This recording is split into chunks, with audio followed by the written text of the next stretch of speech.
na 2020, 2019, nós vinta has um new meeting. Então, feide nana nós vinta reparar que tauta tem certo konang que ta suceder em monzorg que o paciente não tá guardo tratador de uma pessoa que não tá bevoegd of a paciente não saquem a trata não saquem a trate mes na 2024 nós bem junto com inspectie militaire gezondheidszorg para motivo que tauta tem que over die aanmeten die gebitsprothese, pero também com a maneira quem atrate paciente não sabe quem atrate.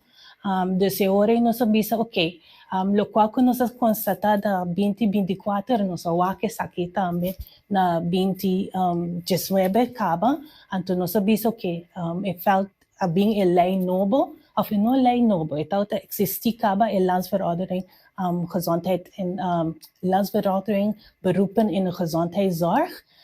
Então, na 2021, algum artículo de lei não havia na vigor. Qual é de registração de beroepsgroepen, meneer tandarts, apothekers, etc.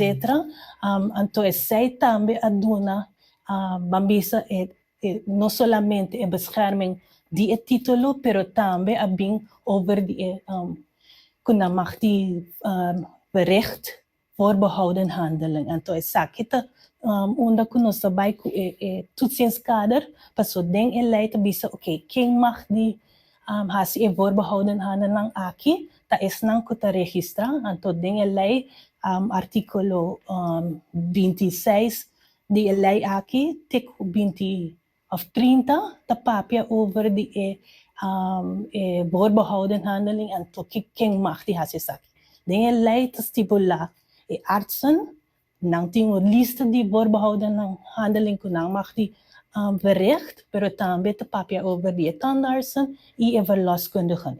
Toetsingskare kunosa traha ta a base di Holanda persona 20 Ano passado também não hasi of não tauta ting ng toetsingskare acaba de 2018, pero na ano passado na echt toetsen sa akin na 81 praktijken na Holanda anto wak kung esakita kung nanta interpreta lei. Voral ora ko ita trata de dentista meste registra kinana Aruba. Dus dentista que bem federal MSC vai na kwaliteitsinstituut puta correcto para schrijf su mes in pa por também exercer su función como función como dentista